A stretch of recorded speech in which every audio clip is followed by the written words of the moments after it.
All right, so welcome back to another episode of the Collecting the Precious podcast. It's been a minute since we did one of these, Yeah. um, and Comic Con has come and gone. We are here to talk about Comic Con, and we have a very special guest.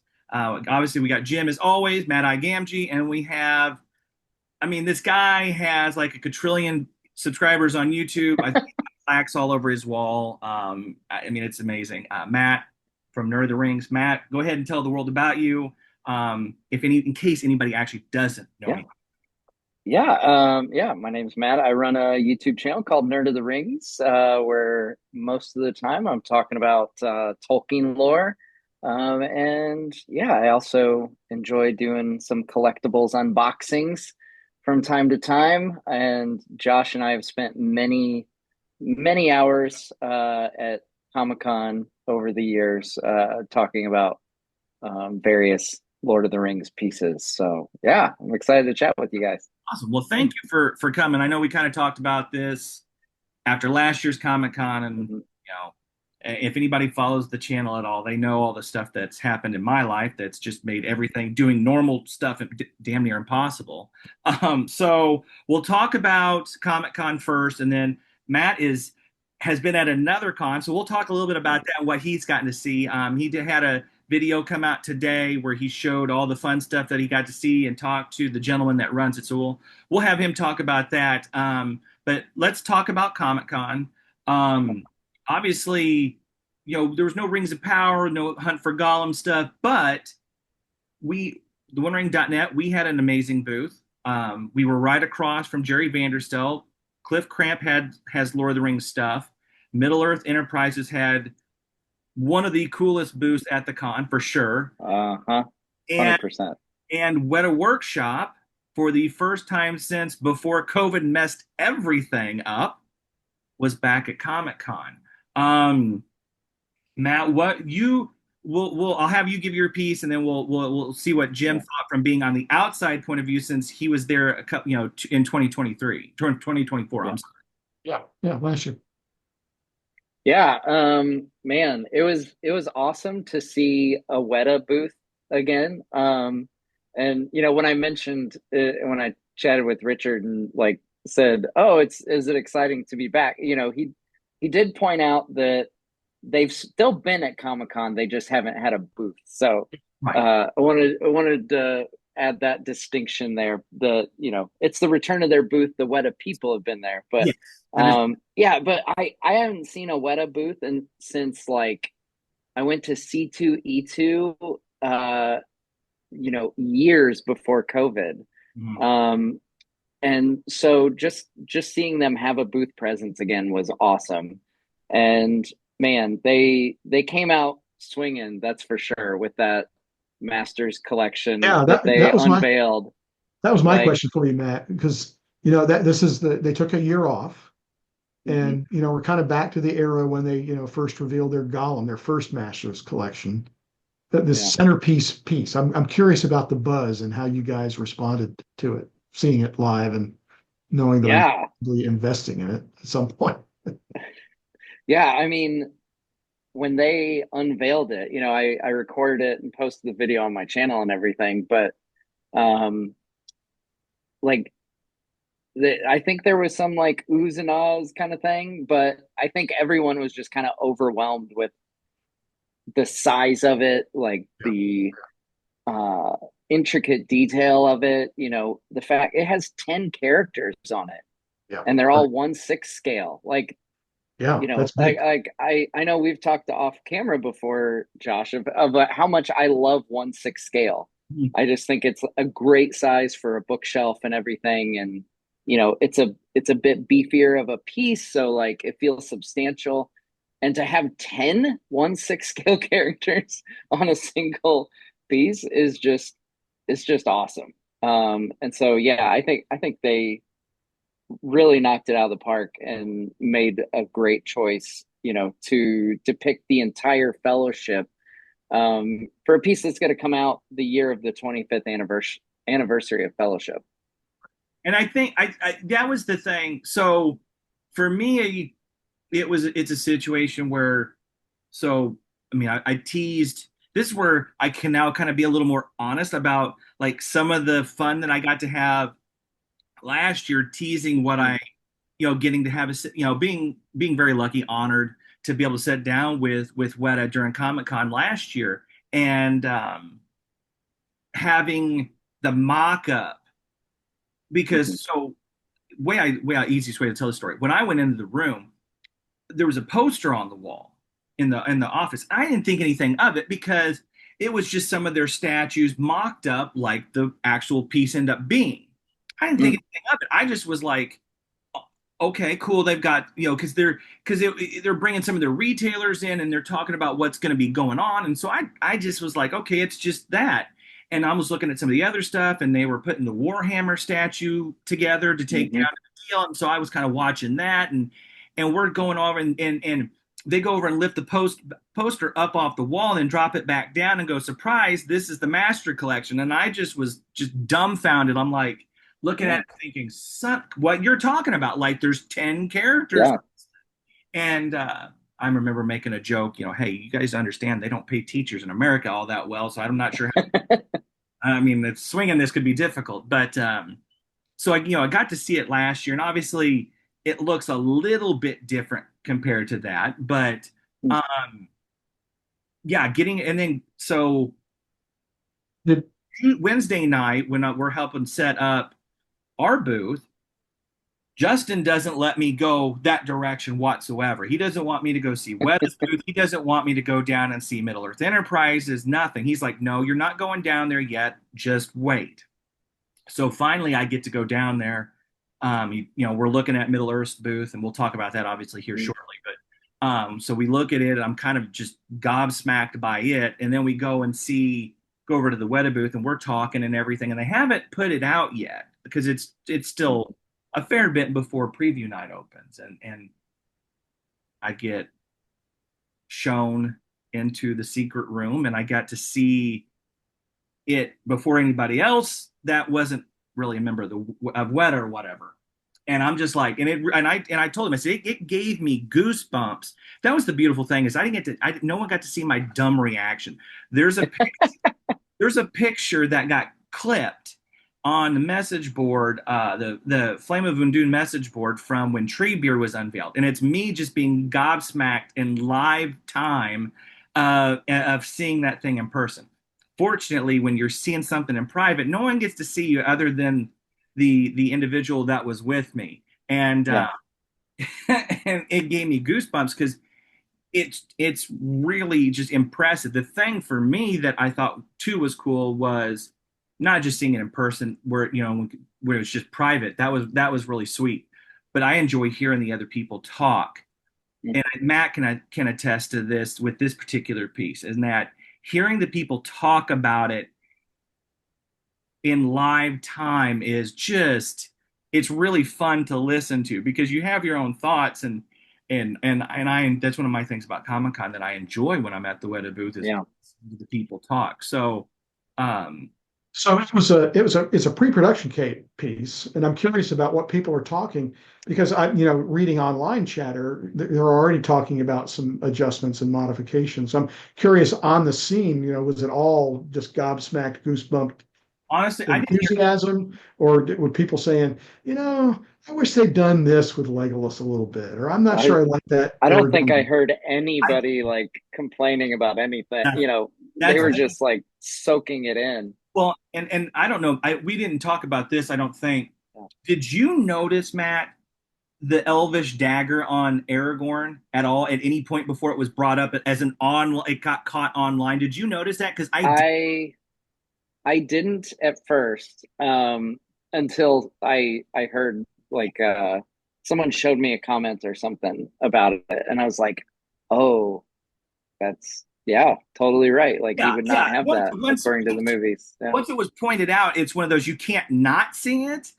type of Right. thing. But Yeah. in real time, when you're standing there watching it, and it's not spinning that fast, it's like it's where it's going like No. you're never going to see it or anything. You're trying to take it all in. You're talking about Mhm. one, it's on a pillar, it's on a spinnable lazy Susan, and it's like 4 feet tall. Yeah. You're not sitting there. you're trying to take it all in. The only thing I mean, you're taking in detail, like you're noticing details, but like, yeah, it's more like there's just so much to take in that you don't, Right. your brain doesn't always like stop Well, and it's think. I yeah. did. It's ironic because like I didn't think about the dagger, but I did think about like I looked to make sure they didn't have fellowship cloaks on. yeah. Um, Yeah. like I actually did that on my own, but then like the dagger I didn't even think of. No, I did the same thing. I on the hobbits in particular, I looked to see Yeah. the cloaks. Did they have the brooch? That Yes. I did Yeah. look for. Just because I don't know. I guess that's my. Yeah. Well, I guess because Frodo has a kind of similar color it, cloak that he wears before they go to Lorien, and so like at first I stopped and I was like, does he have his Lorien cloak on? And he doesn't obviously, but yeah, for whatever reason, like I did not think about the dagger at all. right. Well, as you said, I mean, with 10 characters, there are It's so a many lot. choices that you have to make.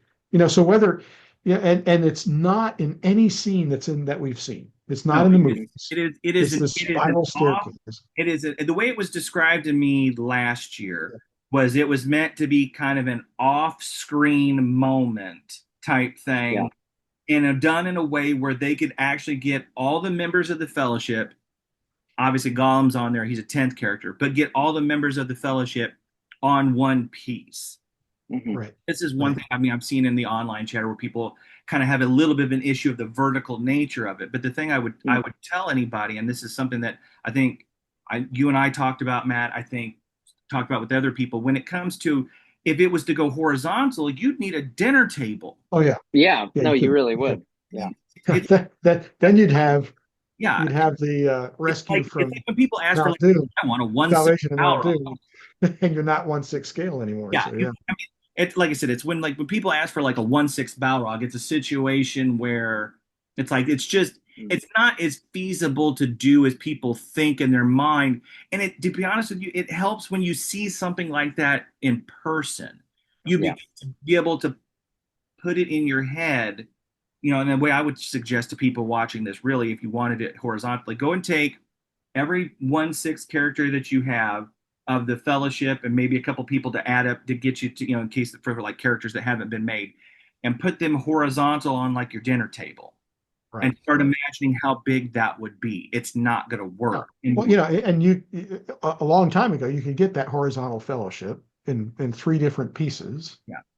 but they're not 1/6 scale. That'd be an I interesting actually just piece. sold them. I But actually, they're all, back to back, lined up. So maybe that would Yeah. work. But yeah, Yeah. it's interesting that I mean, I think it was a good move, honestly. yes. Like because of the amount of horizontal space that it takes, like, because like you still, if you put it on a table, you still have pieces you could right. flank it with. Put that on, No, either and it sitting works there well. or on a revolving turntable, I think Exactly. is It works definitely well the way in to revolution. go. Yeah. Yeah. Yeah, it just looks so good, like rotating. Yeah. Yeah. It's I really cool. agree. I think another thing too, and I'll see what you guys think of this, and I Kim and I from Weta were talking about this at one point because he was asking me some of my thoughts about it. And the thing I think I love the most about the statue is that, and this is why I told people, to me, I think it's the ultimate Lord of the Rings collectible, just from the teases that I saw of it and everything. This thing tells multiple stories. It tells Yeah. one story of the entire Fellowship, Yeah. making their journey through as a group. However, the thing that I love the most about it is the fact that the statue tells individual stories or smaller Mhm. group stories. I mean, you've got Aragorn who is looking after the people he is in charge of taking care of, he cares about Mhm. members of the Fellowship. He's looking to be the protector. You have He's Mary, the rear guard. you Yeah. have Yeah. Mary going after, Pippin, Mhm. very good friends. He's trying to keep his goofy friend from making a stupid mistake and falling off because, fool of a toque, um, type thing. It's, the one that struck to me, and he was explaining this to them. The one that hit me the hardest of all of them was Gimli standing there, and I've seen some places where he's standing there kind of stoically.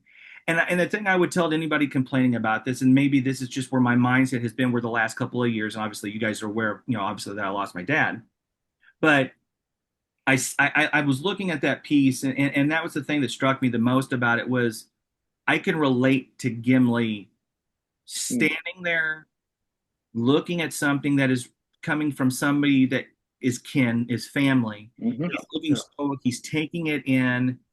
Yes, he's on a journey with the fellowship and he's got a task at hand. That's part of his story. But that individual story for that character is he's reflecting on the loss of family. Yeah. And, and if you've lost someone in your family that means a lot to you, a brother, a sister, mom, dad, grandparents. I think if you take the time to look at it, all of a sudden that particular character it doesn't just become Gimli standing there holding a helmet while everybody else Hmm. kind of has flow. There's true reflection in he cares about his kin as we care about our families. And so for me, that one hit me the hardest of all of them. You have Gandalf leading Frodo and explaining, "Hey, listen, this is what we need to do." Being the leader, wise elder and that kind of thing. So I really love that the piece told one big story, but if as Shrek says, ogres have layers. I think if you peel back the layers, I think you see that there's more to it than just it's the fellowship in one big piece. The selling point to me isn't the fellowship in all one piece. The selling point to me of it is all of the characters telling a story on their own within a piece that is meant to tell a whole separate story. The detailing Yeah. is great. The paint is fantastic on it. I will die on the hill that I think it's the ultimate Lord of the Rings collectible type situation. Till next year. So Till we'll see. next. But no, I think it's fantastic. So sorry, that was a long story, but that's what Yeah. I wanted to explain to people that are reading some of my posts about kind of defending the piece, so to speak, defending Weta's decisions on it, is that I've gotten to talk to them. I've gotten to hear their reasons for doing things. I've gotten to get an inner idea of things and then my own interpretation of the overall piece. So I'll let you two Yeah. kind of Yeah. expand what you thought and stuff, especially Yeah. for I think your bit about, each individual character, like that was clearly something we saw, talking to Richard and to Jules about, the work that went into it. That was very intentional to tell individual stories. And I love that, Merry and Pippin's story that they're telling is a bit comedic. Like Gimli's, I also like love that piece and that, that portion of it, because it's really kind of a, leading up to when he's about to discover Balin's tomb. And like, this is, you think of it as a precursor to that. Like Sure. Sure. he's probably, and this is obviously filling in blanks, but like this is him like working his way toward where he's just going to lose it, when Yeah. he sees Yeah. Balin's tomb. And like the other one that I really enjoy is Boromir helping Sam, because Boromir's always looking after the hobbits. You notice in the films, he's playing around with Merry and Pippin, or he's like, when they're on Carathras, he's the one that says like, we can't stay here. It's going to be the death of the hobbits. Like he's always looking out for the hobbits, which is something that's fairly subtle in the film. Like, Generous spirit or hidden agenda? Which is it? well, I think he's Boromir gets. I agree with Richard Taylor on this. Yeah. Boromir gets a bad rap, I and think you're right. I think you're right. he's one of the greatest warriors of men. oh, So so he, here in the course of Boromir, and not just what he's got his rap for a small moment in the film or books. yeah, I mean, as far as yeah, that.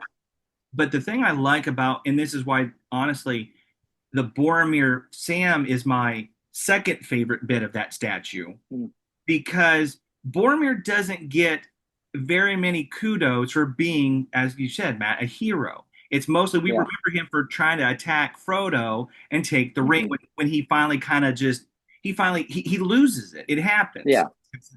But in this moment, he's showing the care, and this is what I told Kim about this particular aspect of it. And maybe this is just my philosophical nature of life where I'm at. He in that moment is doing what we should all be trying to do for each other and helping each other out and trying to lift each other out of a bad spot, helping each other cross a divide in our lives or whatever. It's so I got kind of philosophical when we were talking about it, but that was my view of it, was that it was a beautiful heroic moment, but also showing really Boromir showing Yeah. us what we should be doing with each other and working to help each other out. Sorry, got philosophical. No, I I mean, your guys' yeah. comments are making me more enthused about how hard this is going to hit my checkbook. Um, because of these individual stories. And for example, I completely agree with you. I think Boromir, yeah, he would be an example of a rebuttal to all those who say, yeah, Tolkien fantasy, it's just good versus evil, black and Oh white. yeah. All this. No, it's not. By the same way, by the way, it would be great to get some really good piece of Denethor that is other than maybe what's projected in the movie, because I think my quibbles with the movie are destructions of some characters, and I think Denethor is an example. Man, what a great icon of Gondor, and and the realism that he has to embrace, what they're up against, Yeah. twisted by the lies that he's being fed, the true lies that he's being fed through the Palantir. So, but that's another story and another collectible That would be a somewhere. cool one. Well, I I will agree. tell you, I I in my meeting this year with Weta, I think I again brought up wanting, a Denethor collectible at some point would be nice. I think the concern, at least how I understand it, is always that he'll sell kind of like the Hobbits do, which I is think he'd be a hard sell. I think you're right yeah. Yeah. he have to be done. because he's a misunderstood here. Yeah, But and I think that that's part of the problem is because people only look at. And here's the thing, they're collectibles based on Peter Jackson's adaptation, but we also, for all of us, I mean, obviously I've read the books. I'm listening to Fellowship of the Ring and on audio going to and from work, so I've been doing that since I went back this week. But no fun. for anybody that's read the books over the years, you also have that version of Denethor that is obviously different than the movie version. Yeah. And so a character of him carries that weight too. And that's something why I would think Weta would to do at least a classic series version of him, is it gives people a chance that like the character from their times reading the books too. Yes, it's going to look like John Noble and all that, and that's That's cool. Yeah. it's cool. Just don't make him chewing the tomato scene, please. I can't. That's overdone. Yeah. The Let's memes are let's overdone. tomatoes. I will say, like, on that note, like, I think this idea of it's something that they mentioned with this Masters collection piece, and it's something that Josh, your background, our friend Jerry Vanderstelt, does in a lot of his art pieces. This idea of moments between moments. You look at so many of Jerry's pieces, like uh, um, the Smaug, like, which Weta did as well, but like Smaug standing on, perched on a dwarven statue outside Erebor. Like, that's not a moment from the films, but like seeing familiar characters in moments between moments, I think is really cool. And I'm all about those pieces. Like, Interesting. the Smaug one is one of my favorite ones that I bought. And some of my favorite pieces of Jerry's are ones that are not just shot for shot of the films, because and that can be cool. Like, the Theoden on Snowmane, like, that's his charge. That's straight up the book moment, which is cool. But yeah, I think they're onto something with these moments between moments that fit right in, and Right. taking it to the next level would be to like do something that calls to the books, obviously. um Right. You can And hence back to the Masters collection. This right. moment, explain a moment that mhm, we've not seen. Yeah. Well, and the thing yeah. is that you can do certain statues require, I think, scene specific moments. There's some really Mhm. iconic moments some of these characters had, and doing them in scene specific form is not a bad idea. However, that also gives you the wiggle room to at some point to do them in a non what we saw on screen that gives you some flexibility to do some really cool stuff. And this piece is a really good example of it.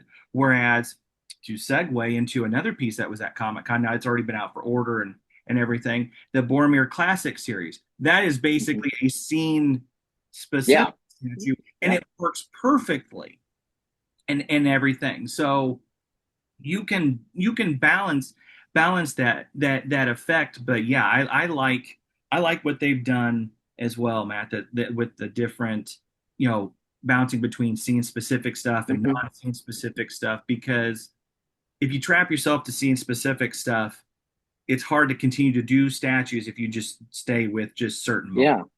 Well, and I think it, you know, it would limit them unnecessarily to, you know, miss out on doing some really cool stuff, that like the Smaug one. Like I said, I love that piece. And then I also love the one that we saw unveiled a year, maybe 2 years ago at Comic Con, the Salvation at Mount Doom. Like Yeah, that's one of the coolest pieces ever, and that's a straight up movie moment, obviously. Um, but We'll say yeah, it's a I hard think piece to doing display. both. Yeah, yeah, but like I think a mixture of both is awesome. I agree. And yeah, I think something, you mentioned Denethor earlier, like seeing Denethor in a different pose, like a more heroic pose, would be pretty cool. Like I would Right. totally be on board for a 1/6, Denethor, where he doesn't seem crazy, Yeah. Yeah. or stupid or If something. you can find that, no, it might even be like Denethor in no mourning Denethor on over fire. Boromir. So yeah, yeah, Denethor on fire. on fire. That's right. So I were know there one other? of the board members is going to watch this, and he's going to be like, he's going to want to throw something at the screen, because I made a joke that there were a few of us, me and Kyle. He came by the booth dressed as Boromir. If you saw him, Matt, come by, and Yeah, a friend of his, and it might have been Jack. I can't remember now who. I think it was Jack, but we were joking about um, like maybe making an accessory for Denethor on fire and putting it at the end of our Minas Tirith environments and stuff, and oh yeah. have a really good time. And Yeah, of course, you've got on a the spot board, for him on the yeah, so you put him right there right at the end. here. Yeah, just You right can put there. him right there. And this guy on the board, and he really, Rick really wants a Denethor statue made by Weta. And he was like, "Oh, please tell me you guys were joking." I'm like, "Oh, So none of us were being serious. None of us were being serious, because we actually do want a real Denethor statue to get made." Yeah. So Weta revealed more than just the Masters collection at Comic Con. I'm curious what you guys may have thought about things like the Kirith Ungol or the extended Meduseld, even the little miniature. It looks like they had the Sam and Shelob in miniature there. Were there other Mhm. things that you saw that were really getting you riled up? I think the like Lord of the Rings piece wise, those were the big ones. I think that was that all the well, the they had a skull. They had a new and skull you too. scroll, it was the A Balrog, The what? Mumakil skull. Yeah, Kill Oh, Skull, Mumikel. yeah, and then the Aragorn, where he's leading. Miniature. that's right. Yeah, That's right. those were the new-ish pieces. Now they've all been. The Aragorn was new to Comic Con. Kirith Ungol had gone up for order already, because I Yeah. have my order for it, and so had like the Golden Hall and stuff like that. Yeah, Um, Yeah. I the think the Edoras one is really cool. yeah. which is the one Yeah. that And you're talking about the full. yeah. Yeah. Um, Yeah. yeah. The full I will say, after seeing the smaller, just the Golden Hall part, I actually kind of want to get it too, to just kind of put someplace with it, because I have the original Golden Hall, and Mhm. I would Yeah. like to have in the new, but it's Somewhat. one of those. I have to be careful because obviously seeing things, I have to be careful. That's all I have to say. Oh yeah. Yeah. Matt, you've been to I Mount Sunday, right, in New Zealand? I I have. assume. Yeah. And so what I'm curious about is having been there, because it's going to be the entire environment, presumably. So you're going to be Yeah. able to experience all of Mount Sunday, not just the Right. little. Yeah, yeah. I was really excited because I saw it today actually. They had it on display today. And I could like kind of pick out where I sat on a rock while Right. I was there because obviously none of the buildings are there, but like Yeah. you can see you can tell the path that like Aragorn runs up, Yeah. when he sees the beacons. And so like in my video of me touring New Zealand, I recreated that run. And so Right. I was like looking at the bird's eye view and I was like, oh yeah, like I remember like I think right where this building was is where I was sitting when I, did that Yeah. little bit for my video, which is pretty cool. It is That you cool. can tell that. Yeah. But yeah, no, yeah, I also have to be careful like when I, see these pieces. I swear like every time I see and this is going outside Lord of the Rings, but every time I see that dang Lieutenant Titus, the Warhammer statue, I'm just like so tempted Dang every time I see it. it. There you go. Well, friends, at least you have one person on this video who does not get access to the secret rooms. It's all a surprise to me. So we're with you. Uh, I will say I thought Edoras was beautiful, and I'm definitely glad. I mean, I'm glad I have that on order. And I think it's really super well done. Like I said, I want to get the smaller one. I did really like Kirith Ungol, and one Yeah, of those Jack pulled out, and I got to kind of that's this is one of those nice benefits of having friends and becoming friends with the folks at Weta Workshop. You get to kind of be able to really examine things more than just standing there and taking pictures. So I was able to, look at Kirith Ungol and really kind of look at the details and stuff and everything. I told Leonard this and just in on Messenger.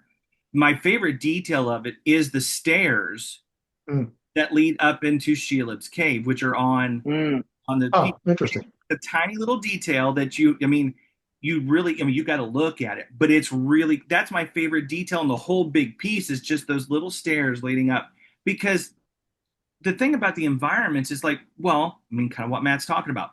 He got to go there, he got to recreate something, even though there's not there, but now he can look at that and he has all of that together, yeah, you know, whereas looking at Kira Thungle and seeing that you can play the movie out or the book for that matter out and looking at the steps and think about the sequences of events that happen on those steps, all while looking at this piece that incorporates a whole area. So, and yeah, it's really well done. The metal looks rusty in places and it looks worn down and torn up, and it's really super well. Leonard and those guys do an absolutely kick-ass job on doing the environments. It's why I've told people for years it's one of my favorite sublines within what Weta does because you yeah, get to have those places. But I love little details like that on a piece, or why like I think mm, like what Matt was talking about, where he can recreate on his on Edoras when he gets it. He can go, yep, I was here, I was here, I was here, I was here, I was here. yeah. It's so those kind of things I think are just fun when you look at environments. I I th- also love looking at the environments closely and imagining like human scale person, Yeah. like Yeah. putting yourself in that situation because then you realize how big, like I did that with Gray Havens when I saw that for the first time. I Yeah. was like Yeah. looking at the staircases and stuff and thinking like, oh my gosh, like this place is huge, Yeah. and like the level of detail that they go into, carving out every walkway and, like Right. with Gray Havens, I remember them saying like everything leads to somewhere. It's not just like stairs to nowhere kind of thing. Like Right. everything is made with a purpose. mhm. It's just really impressive the amount of thought and care that goes into these pieces. Right. And then that area Cool. I will say this too about as far as pieces there. Um, that Aragorn mini's really freaking good. Honestly, Yeah. it's one of their and this is to me. I will eventually get it because I love Aragorn. He's my favorite character, my personal favorite character of all the characters. But it might be one of the best likenesses on an Aragorn they've ever done. Oh, and that's what I was going to ask you, Josh. What is pretty freaking good? What qualifies as freaking in the freaking good thing? Um, Is it it's the it, image? well, Vigo Is it the very flow? Is it yeah?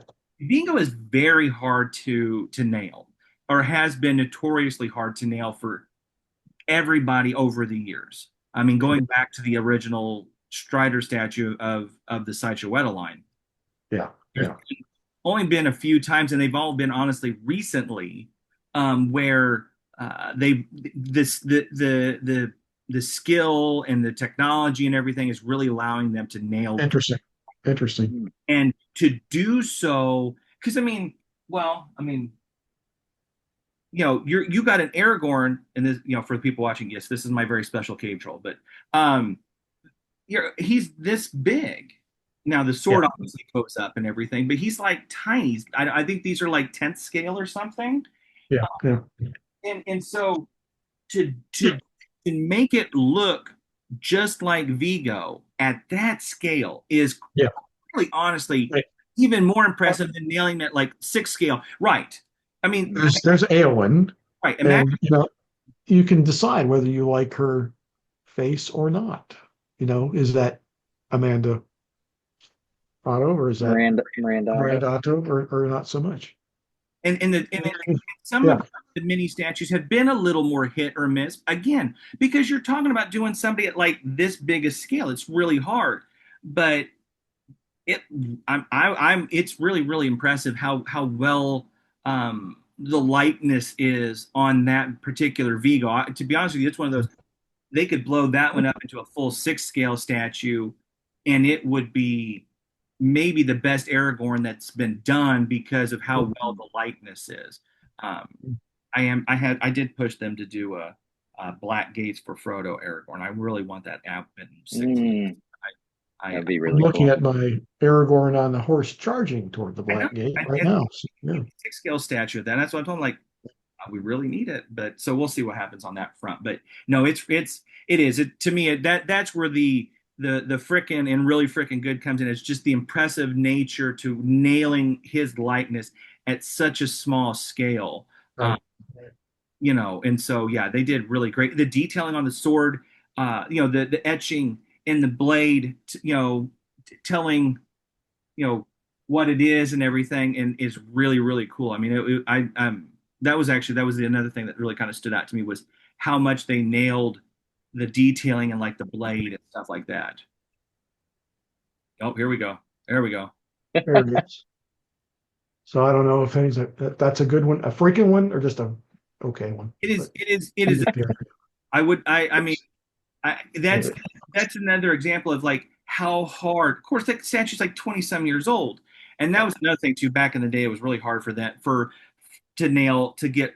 There's a lot of those sculpts that are close but not exactly. Some are really like the original Strider statue does not look like it actually looks more like Stuart Townsend than it does Viggo Mortensen, if we're being honest. Um, Well, I saw somebody post on the Facebook collectibles page some kind of Aragorn head. I forget who it was from. It was horrifying. oh yeah, it was from InArt, I think, or whatever. I don't know. Yeah, it was But it was startlingly bad. But not good at all. yeah. Not I'm curious to It's see it. interesting that you're talking about Aragorn because we got to visit the Weta Workshop and talk a little bit with Richard Taylor in 2023.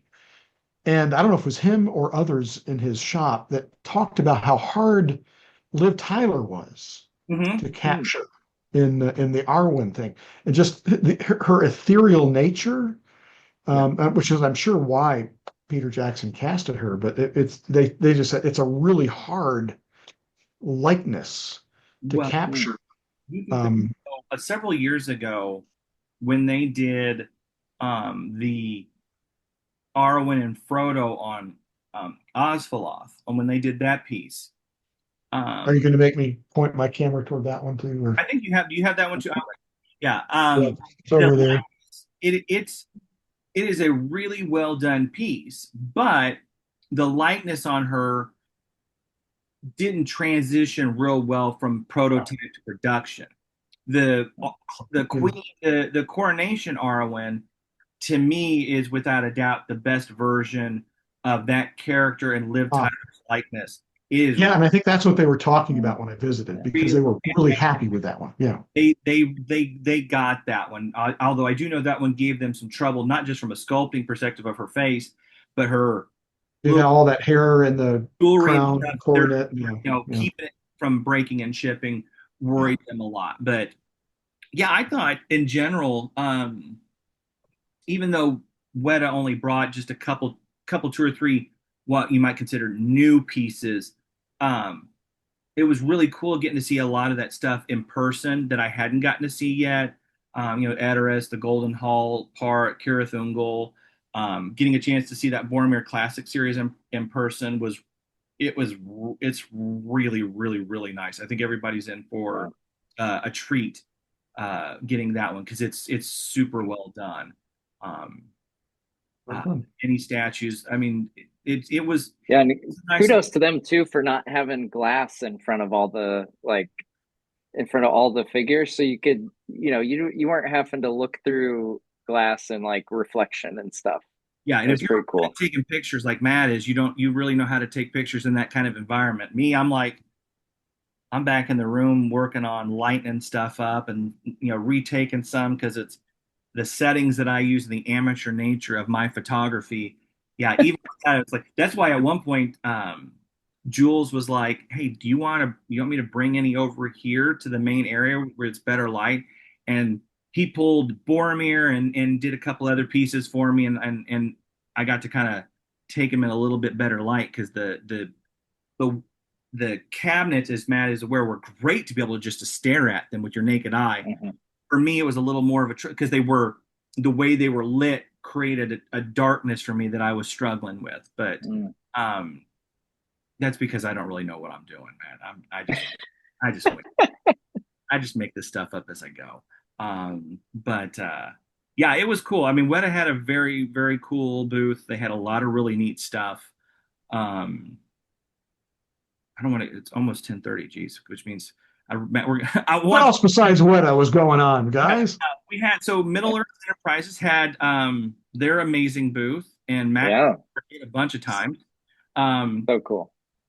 it was really neat. It was really cool. Yeah, It was one of those booths, Jim, that anytime I went by it, it did not matter what time of the day I was going by it.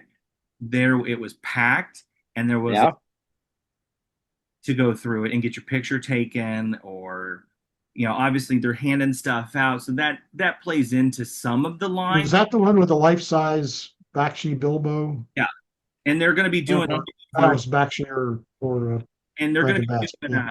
Dark Horse because it was part of the Dark Horse, but they're going to be doing smaller vinyl. yeah, little figures. Yeah, Okay. Yeah, I saw some they promos. had those. Yeah, they had those there as well, like the uh actual collectible figures. And someone, I don't know if the drawing's happened yet, but someone's gonna win that life size Bilbo. Like All they're right. giving that away to someone who entered to win while they were at Comic-Con. So So I'm curious to someday it's going to see. arrive at your house, and your wife is going to say, "Matt, where are we going to No, put that?" no, it's not going to arrive at my house.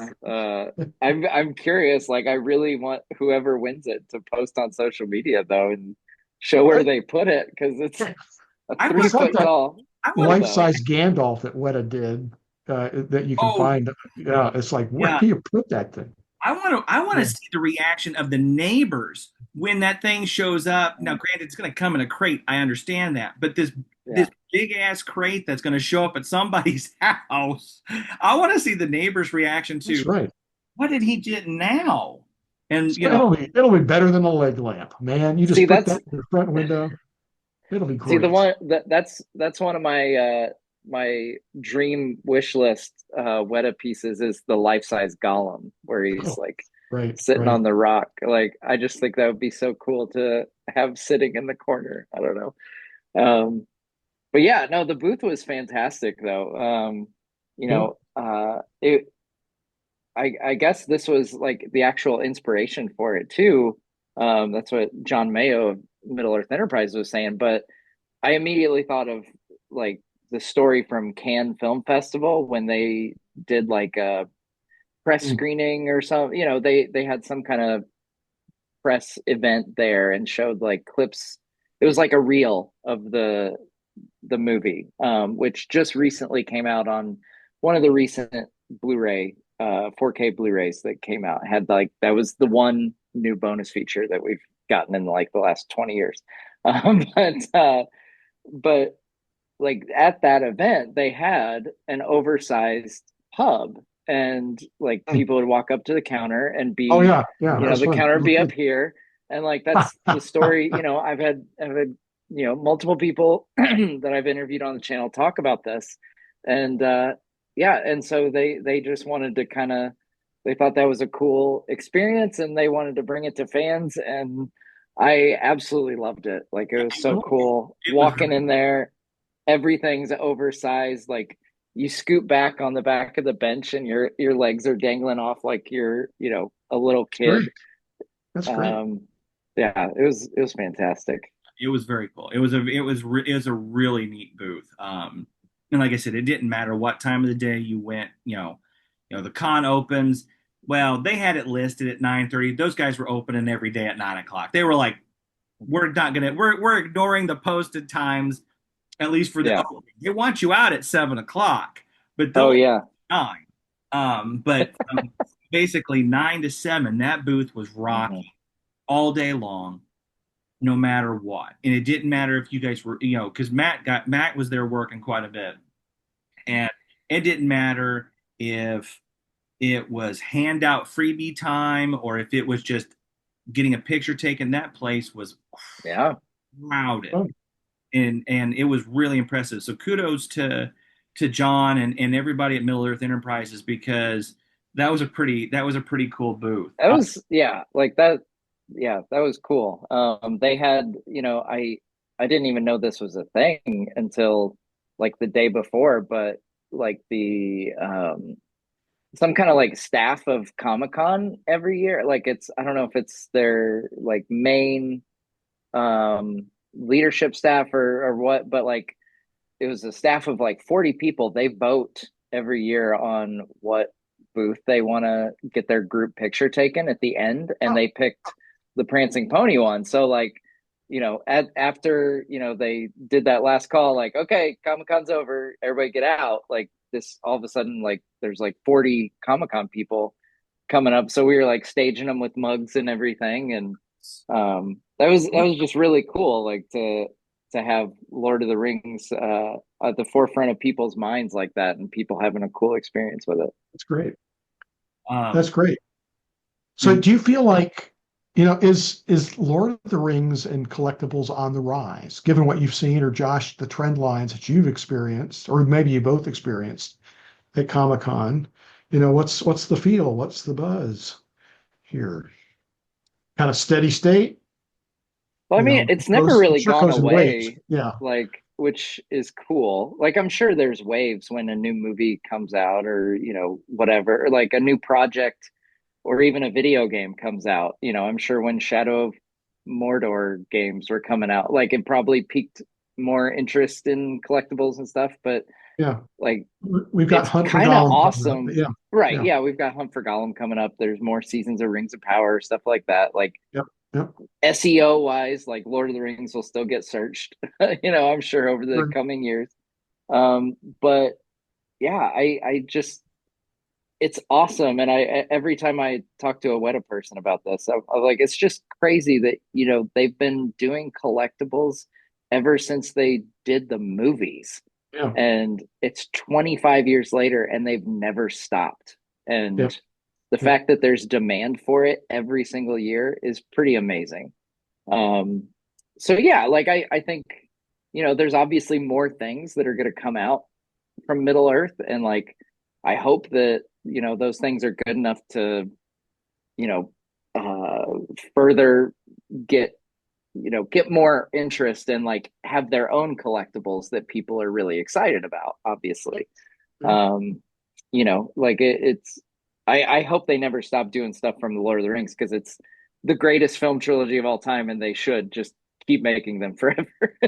Keep making collectibles forever, and I'd be happy. But it'd be great if Hunt for Gollum comes out and we get like some new iconic scenes with Aragorn and Gollum and Yeah, Gandalf maybe. I don't know. yeah, Like yeah. we'll Well, see there's a what the lot. story Yeah. is. But Well, yeah. Who knows? But the story could be I'm so just sweeping. like, yeah, I'm just waiting for like, when are we gonna get the Tom Bombadil statue that's based on Yay! the I John would love Howe that. piece where I think it was John Howe that made him look like Peter Jackson, or maybe it was Alan Lee, Yeah. where they did the concept art of Tom Bombadil as, Peter, played Peter by Peter does have Jackson. a statue. He has the Corsair statue. I Yeah, I but know. Tom Bombadil would be so fun though. Uh, That you know, is true. to answer to me, I think I don't know. I don't know that it's really on the rise, so to speak, because I don't. I think Matt laid it out perfectly. Really, it's never gone away. I don't know that you can have a ton of a rise when you're. I mean, when you're consistently great. It's Hmm. really there's it's hard to have rises because you're consistently great. I mean, unfortunately, sorry, Matt, I'm gonna probably take you back to painful memories when you're like Michael Jordan and you're torturing everybody for greatness for years and years. There's not really a rise. You were always there. So I think there's small, like if like take it like an EKG or something, pops up every maybe just a now and then when you have like a film come out. But I think that speaks Yeah. to the staying power, whether or not it's Lord of the Rings or I'm wearing a Star Wars shirt tonight or something. Those kinds of things are just always there, and they're always had this Hmm. big drawing power. And I think it is mind blowing. They've been making Lord of the Rings statues for 25 years, Hmm. either teamed up with Sideshow when the films were out or on their own when they doing their own thing. For 25 years they've been doing this. That is crazy. I mean, Yeah. so I don't know. I think that's the thing, is that it's just constantly there at a high level. And I love the fact that for the first time since COVID, them having a booth, that booth was packed. They weren't selling anything. Now, the group Yeah. we were there with was selling some stuff of their product, but they weren't selling anything. They were Interesting. Jules was painting my cave troll. Tree was doing some you know, and I do like getting being able with that. Sorry. Tree was doing her thing with some of Yeah. the outfit stuff, and it was basically just collectibles on display, and Yeah. the booth was always packed. Now it's Yeah. Comic-Con, people want to look at stuff, and I understand all of that for anybody watching going, well, it was Comic-Con. Well, yeah, but There's this a lot of I competition don't. for eyeballs. yeah, it's Yeah. not like Yeah. there's not like they're the only booth. You're talking Right. about a booth for a company that has been outside of having their own booth at Comic-Con for a couple of years, for films that have been out coming up on 25 years. Yeah. That's what makes it really cool. So I think it's just they're constantly great. It's like a great athlete. They're Well, always great. in some ways, it's kind of so the movies are great. I mean, best trilogy of all time. But Yes. I think what Weta has done, for example, and it kind of rooted in the Sideshow as well, leading into it, uh, has also stoked that. I mean, it's not just they're responding to, but they're in part responsible for, because I think they keep coming out with incredible must-have kinds of things that a deep Tolkien lover Yeah. wants to have. So Well, I Right. think Yeah. that's the thing too, is that I mean, Jim, you I think have been buying statues probably since the films came out. Would be my yeah, I I think didn't my first one is Sam and Bill. I didn't buy my The first painting. Yeah. statue until December of 2003. So I'm not quite all the way from the time the films came out. I missed it because I didn't realize they were doing statues of it. But I've been collecting for a long time at this point. Yeah. And the fact that they're still making pieces that make me as a collector go, shit, I'm gonna have to get that. Um, and granted, I understand for anybody watching, real world issues, and these are Yeah. all wants, not needs. I get that before Yeah. anyone wants to say anything. Honey, we need to build an addition onto our house. Yeah. All those. But like, I mean, just it's crazy. I mean, just looking at, I mean, just even just thinking, reflecting on what I saw in my meeting with Weta, and just like things in there that I'm going, oh, Jesus, seriously? I'm like I there's only so, I mean, but that's the beauty of it. But it's that they just keep making things that are must-haves in a collection. And that the term that I can kind of get overused, I guess. But Yeah. there's a bit of, I'm thinking of a piece right now, and Matt, I think will know what I'm talking about. There was one piece in it that coming up, and it's a very, very iconic moment. I think. I think it's an iconic moment. And I was like, that was one of those pieces that I thought to myself when I was looking at it, thinking, I that is a piece I will not miss no matter what. Oh, does it have Sam in it? You don't have to answer that. But if it does, then yeah, my Uh, parents, yeah. my parents. But I think it's that to me is the beauty of it, and maybe even somewhat beauty and the curse of it is that they just Weta is so damn amazing at what they do that Yeah. 5 years later, with all the collection pieces that like someone like myself has, I have like, I mean, realistically, you start getting into things. I got like 200 pieces, and I'm still like, well, yeah, that's what I got to get. Yeah. I mean, like I said, that's to me. I mean, try to keep my story as not long-winded as possible. I don't know. I don't think you can say they're on the rise because I don't think they ever left. I think on the Yeah. rise. They just, That's good. Yeah. If anything, like Encouraging.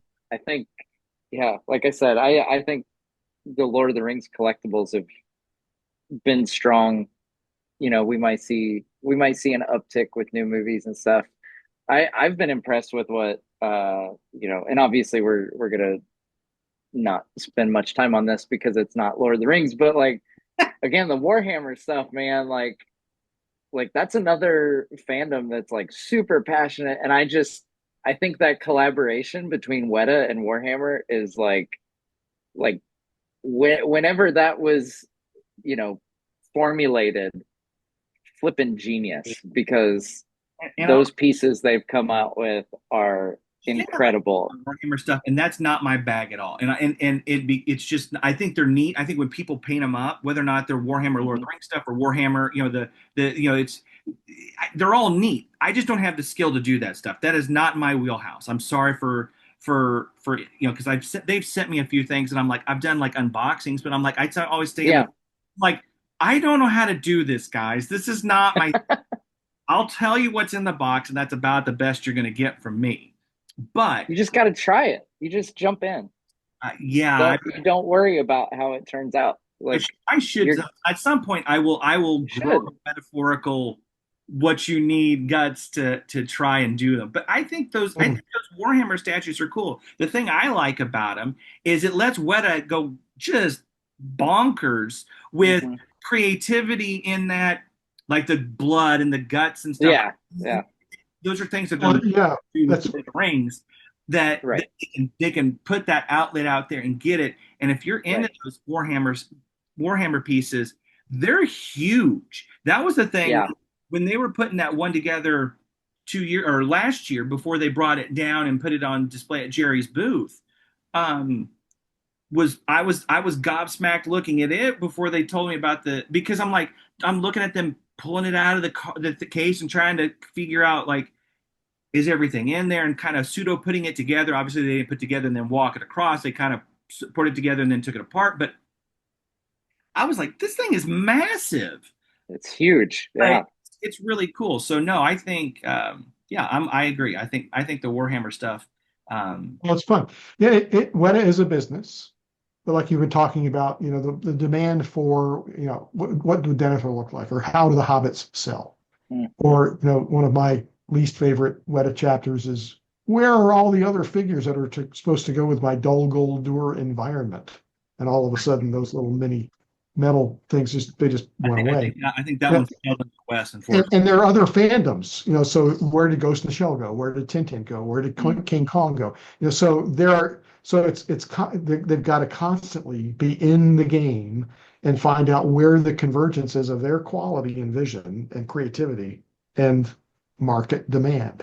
Yeah. So Well, that's and that's what you're saying is also a testament to Lord of the Rings. Like, yeah, you say where's Tintin, where's King Kong and stuff. It's like those things get rebooted or, like yeah, kind of yeah, fade from people's consciousness. Like there's not a demand for it. Like, so yeah, on one hand, it's like, there might be some people bummed that there's not models for, or new statues and stuff. But like yeah, you look at Lord of the Rings, like it hasn't gone anywhere in yeah. 25 years. Like that's Bedrock. pretty unique. I mean, I'm sure Star Wars, Marvel, Yeah, those other sure. big IPs, but like you can name on one hand, less than one hand, the number of IPs, as much as I'm not a fan of like the term IP or whatever, Yeah, making yeah, it I got sound very corporate, but like how many franchises, it's less than one hand's worth of franchises that have that kind of staying power, which is you. pretty cool.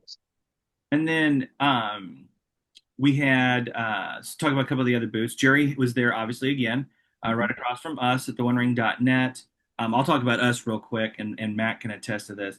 Our booth, to tell you how I think in some ways the drawing power of Lord of the Rings, and this is another like we were talking about with Weta, and the fact that I don't think there is they haven't gone anywhere. There's no rise because they're always there.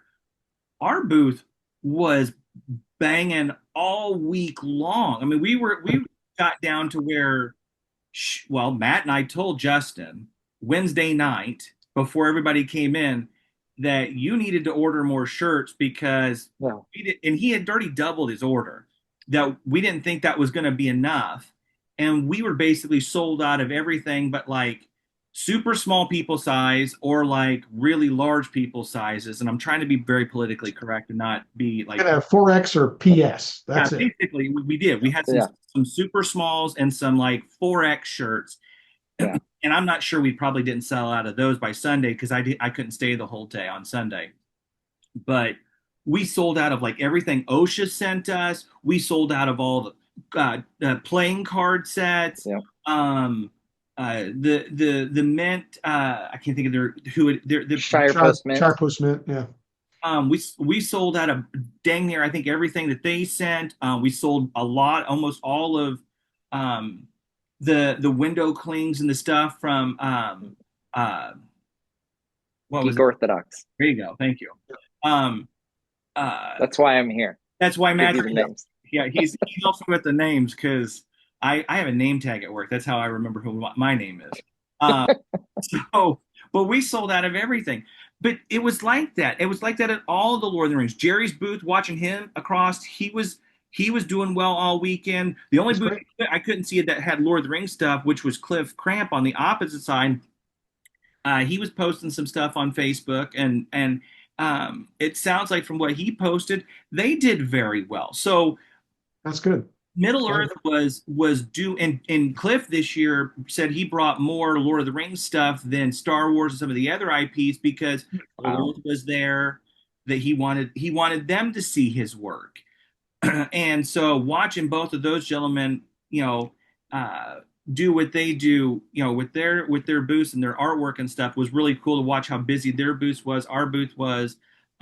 Yeah. So I mean, if you add in those, Jim, I think to what you asked, I Oh, don't think there's a rise or a dip because it's just, I mean, it was busy, and there was no Rings of Power, there was no Hunt for Gollum. It was just people who love Lord of the Rings, who love Tolkien, who love Peter Jackson, who love Middle Earth. It was really actually kind of special. It was a lot of fun to be a part of, that's of that yeah. because And because that is fun. And in some ways it's a thanks to people like you, Matt, certainly been a wandering mission for a long time. But the idea of finding how to infect the passion into Well, a new generation. and I'll say Yeah, this. I told people, sorry, Jim, I don't mean to cut you off because I want to make no, sure that's I want to say this. And I told people at work this. I've told Matt has heard me before, be kind of his hype man on this. I'll say it here. The thing I love about Matt's videos and what he does is you are getting an education without feeling like you're being talked down to or talked to in a way where you're like made to feel. I mean, I've read the books a bunch and I've watched, I can't say I've watched every single video Matt has ever produced because he has a lot of them. But I have watched numerous videos of his over the years. And as someone who has read the books, who has read the other things, the little histories of Middle Earth and whatever, he has things in those that I'm like, oh, I didn't realize that, or oh, that's you know, I there you are. It doesn't matter how deep your knowledge of the lore is. You can watch Matt's videos, and you're going to get an education in the most fun possible way. Well, that's super nice. Super no, nice of I you to think that's say. exactly You right. guys are, It connects to this collectibles yeah, thing too, and the really good ones. yeah, They're the ones that pull me in or pull us in. And yeah, so for Matt, kudos to you. You do videos that help pull people in. You're a lot less interested, although you really are, showing people how smart I am. And believe me, I've been on panels with people who that's their main driver. mm, And that's not typically a good panel. If I can yeah, convert it into something that it's comprehensible, and not only that, but it's enjoyable, and I'm learning stuff that's opening up the world to me, which Yes. is I think what you do, Matt. And in the same way, collectibles can work like that. Environments or yeah. characters or paintings or other images, um, like what Jerry does, they pull you in. It's Oh, like yeah, I've wanted to be there, and this is helping me get there. Let's yeah, do more. So And yeah. we've almost kept Matt too long, so I want to because I know well, I don't want to keep him too much longer because honestly, I'm not gonna lie, I'm starting to get tired. Getting up every day at 5 o'clock starts to kill you when yeah. you're used to staying up. I do want to let Matt talk real quick about StatueCon because he went there Oh, today yeah. and he has a really awesome video on his page, so please go check that out. And his channel will be linked down below in the comments or wherever I can put it as many times. But tell us about StatueCon, what you got to see because watching the video and watching you talk about it, it looked like that would be kind of a good place for me to go to just see statues. Yeah, I think Josh, you definitely need to come the next year. Yeah, so it's basically a just gathering of, um there's content creators here, there's just people who like collectibles. There's people like reps from some of the companies that make statues. Some of the companies we've talked about, like there was I know there's someone from Pure Arts, there's someone from Sideshow here, and it's at Collector Zone, which is a statue reseller, I guess you would say. Um, yeah, the is here in Michigan, and yeah, they started just a couple of years ago doing this statue con, just kind of a mixer, like, hey, come look at a bunch of statues. They have a huge showroom floor. They have the largest Weta display in the Wow. United States, which is pretty awesome. Like it might be the largest outside of like New Zealand. I don't know. But like I think he said they had like 70 pieces, and that's not counting This like besides mini Josh's and my epics. house. Yeah. Right. Yes. Aside from your guys' house. Yes.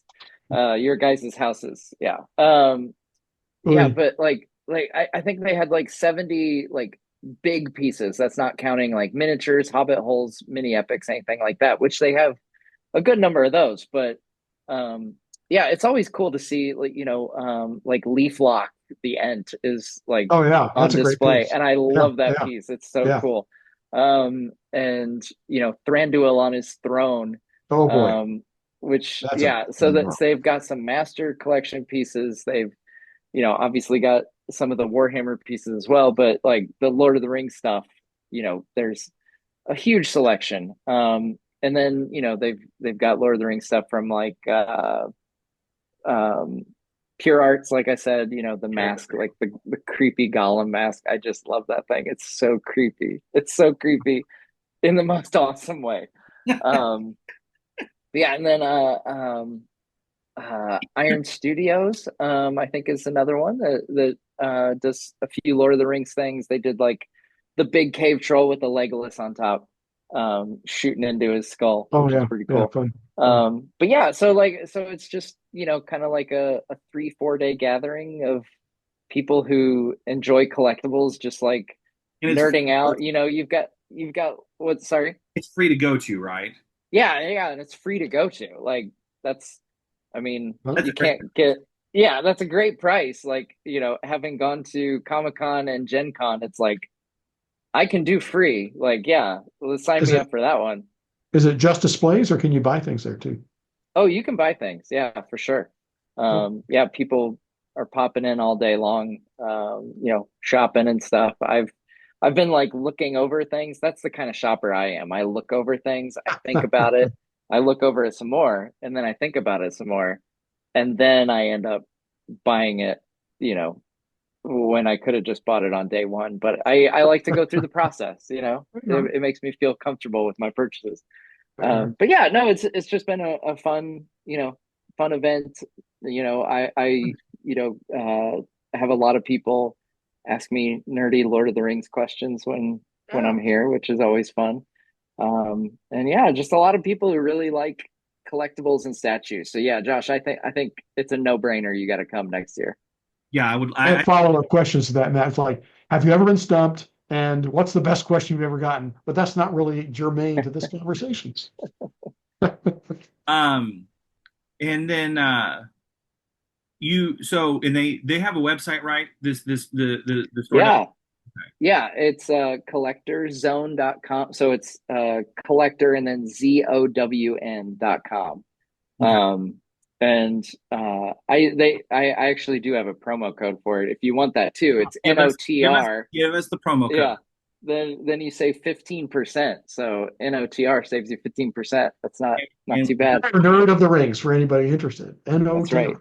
That's and right. Yeah. buying these things for as expensive as they are, you will Yeah. get savings where you can get savings. I mean, Absolutely. Yeah. Yeah, but it's, it's a really fun convention, and they've been fun to work with. We've partnered for some unboxings on my channel of some fun Lord of the Rings stuff.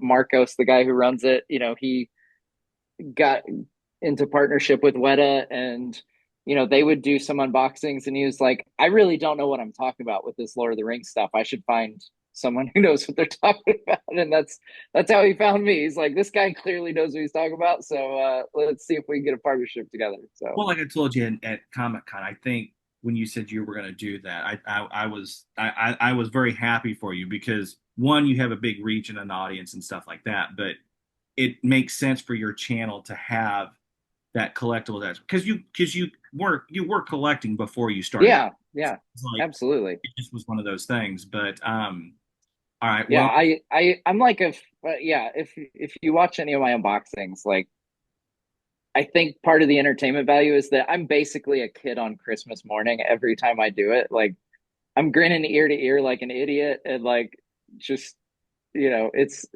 so if people are wondering if I'm like making it up, I'm not. I just get Keep like it real, brother. really Keep it real. giddy. Yeah, I get really giddy opening these things, and like just get really excited. Like, this is my Christmas morning, reaction kind of thing every time. that's why I like your unboxings because you're having like really natural fun. You're not sitting there and analyzing every detail of it in like a reviewy kind of way. Right. You're like, Yeah, no, this is I'm so garbage at reviews. Like, people should not watch it if you're looking for me to be like, well, technically this should only have four stitches on this garment here. I'm gonna be like, oh, Legolas's vest is the wrong color, and look at this. Aragorn. Look at him. Like, look at Gollum. Like, I was touching his eyeballs, like on the Gollum mask. I was like, oh, his face is so weird feeling. well. We are closing in on midnight Eastern time, so I will Mm. I'll wrap it up since I know it's late for you Yeah. being on the Eastern time zone. Just first off, thank you, Matt, for coming on and taking time. I know obviously doing it on the road is not necessarily easy and that kind of thing. So thank you for coming on. Um, Yeah, absolutely. it was cool. I've been wanting to try and get you on for a while, and I thought, like I mentioned to you out there, I thought this would be kind of fun to talk about what we saw together and kind of bring that to Jim who didn't get to go this year and stuff. It's So fun. It's been fun hearing you yeah, guys' reactions. Yeah. and then obviously anybody watching and stuff. So thank you very much for coming on, Jim. Always thanks for being the brains of the operation. Uh, Anybody watching, just Yeah. thank you for watching this, for the continued support of this podcast, the OneRing.net, everything that we're doing, everything that Matt does to make sure we're just keeping being part of that process, that never having a dip in Middle Earth. So until next time, guys, appreciate your support. Let us know what you think and what and